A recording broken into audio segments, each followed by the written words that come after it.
What's happening, folks? Welcome back to the channel. It's starting 11 prediction time once again. This time for tomorrow's game against Dundee at Celtic Park. We come into it following that 3-0 win over Motherwell at Celtic Park on Sunday. Thought it was a really good win for us. I thought we were comfortable. That's been a difficult place to go for us, particularly last season. But coming off the back of that Atalanta game, you were just maybe a wee bit of doubt about whether the team would be a bit fatigued, as we saw up at Ross County following Dortmund. So no such issues, apart from Motherwell starting the game well in the first 10-15 minutes. I thought we settled into it, controlled it, got a really comfortable win in the end. Talking of Atalanta, we did upload the vlog from the trip last night, so if you haven't seen it, I'll link it up at the end. Thanks so much for all the support, all the positive comments on that video. We are going to do more of that. There's also a Dortmund one to come. We've put a lot of work into that, editing that. We'll put that up sometime, maybe during the next international break or whenever we get a minute. But lots of content to come, more stuff like that as well. We've got Zagreb to come, we've got Aston Villa away as well. So we are going to do more of that style of content. But thank you so much for all the support, and anybody who bumped into us in Italy last week. Thanks for your kind words on the channel. It's appreciated as always. Now, Dundee tomorrow, not in great form. They've had one win in their last 7 games. That was a 1-0 win at Celtic Park a couple of weeks ago. They lost to St Johnstone 2-1 at Dens at the weekend. It's a very controversial winner, but for Nicky Clark, I think Tony Docherty said after the game that it was explained to him that VAR couldn't work out. Didn't have an angle or a shot to work out whether Nicky Clark was offside or not. It wasn't a great weekend for VAR all round, let it be said. But they've been in really poor form, Dundee. If you go back to last season, we did manage to win all 4 meetings against them. The only one that was really nervy was that one at the end of April up at Dens. We won 2-1. James Forrest scored a double. I think going towards that end of the season where we were trying to close out the league title, there's always nerves. But aside for that, the other 3 games were relatively comfortable. Obviously, the big victory at Celtic Park. So tomorrow, it's all about just bringing our highest level to the game, getting a good win, hopefully.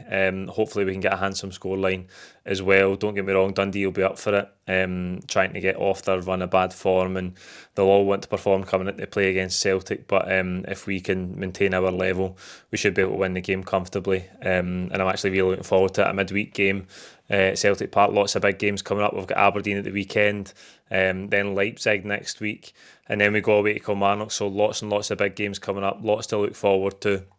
As always, Brendan Rodgers confirmed today that Cameron Carter-Vickers is fine. Greg Taylor's obviously fine as well. We know that Cameron Carter-Vickers played a wee bit against Motherwell, but he's still waiting to hear about Adam Ida. He had a scan today, so we're waiting on the results of that, and we're unsure about Callum McGregor. If we go to the team that I picked for Sunday, I was only one out, and it was Callum McGregor. It was a late call-off. So I think I would have got 11 out of 11 if Callum didn't end up injured. But we'll get to the team for tomorrow, and I think in goals it'll obviously be Kasper Schmeichel. Not too much for him to do. The other day there at Celtic Park, a couple of routine saves, but good for him to get another clean sheet under his belt. Back 4, Alistair Johnston, who captained the team. Great to see that. It's a brilliant accolade for him. I think he deserves it. I've loved watching him. I think since the minute he came in the door, his attitude's been impeccable. The energy that he plays with is infectious. He looks like he's got leadership characteristics as well, so you can understand why he was given the armband in the absence of Callum McGregor. Brilliant for him to get on the score sheet as well. I think that's his 3rd goal of the season, so he's been in really good form, everything else aside. But brilliant to see him get the captain's armband and cap it with a goal on Sunday. Centre halves, it's a big one. I'm going to go Trusty and Scales and Vi to complete the back 4. We'll come back to Vi in a minute, but I think at centre half, Brendan Rodgers didn't seem too confident today in the press conference about Carter-Vickers in terms of the injury being behind him. He says he's wearing new boots which protect that area around the toe better. It doesn't seem to me like it's a thing of the past. I think it's something they're still managing and nursing, so I don't think he'll be risked tomorrow. That will be a big decision for Brendan Rodgers though on Saturday when it comes to Hampden in the League Cup semi-final against Aberdeen. That's a big call for him. And then you think about Leipzig next week as well, so that's where he's going to have to make big decisions. And another area he'll have to do that is at left back. I think Valle growing every time he plays. Great game against Atalanta, probably his best game so far for Celtic, but he gets a great assist at the weekend for Johnston's header. Really sound technical footballer. You can see that every time he plays. He's quick as well, so he's grown in stature as the games go by. Greg Taylor is back fit now. Again, I just don't think it's time for Greg Taylor to come straight back into the team. I think Brendan Rodgers will probably think, let's not risk him. If he's been out with a calf injury, he might not come back in and start just yet. Again, I think that's one for Saturday where Brendan Rodgers will have to make a big decision. And then looking ahead to Leipzig next week as well, that's a big call for him. I know that I get the sense that the fan base, just going by the comments that we get underneath these videos, that people are kind of split on Valle and Taylor. It's good to have that competition now, and it's good that Valle has grown in his performances. So we'll see how that one develops over the next couple of weeks. But I think it'll be Valle to start tomorrow. In midfield, I don't think Callum McGregor will be risked tomorrow either. Brendan Rodgers again saying they would see how he reacted to training today. If he wasn't ready for tomorrow, he would definitely be fine for Saturday. I think that will be the case. I think there's a chance he could be on the bench. I don't expect him to start the game. I expect him to be rested to make sure that he's good for Aberdeen and good for Leipzig next week. So I think Luke McCowan will keep his place. Really good performance on Sunday. Luke McCowan, I think he comes in to the club a wee bit unheralded because he arrives for £1 million for Dundee, but the impact he's had has been absolutely brilliant so far.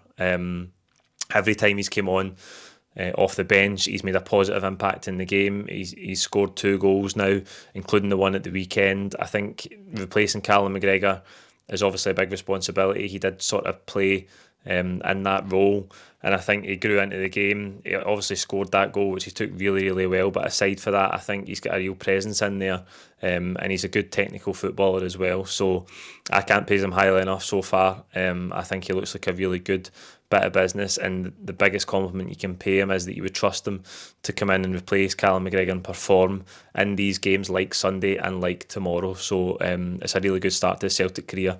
Long may it continue. In front of him, I'm going Bernardo and Engels. I think Hatate might start on the bench only because he was the one midfielder that didn't get a rest from the start on Sunday.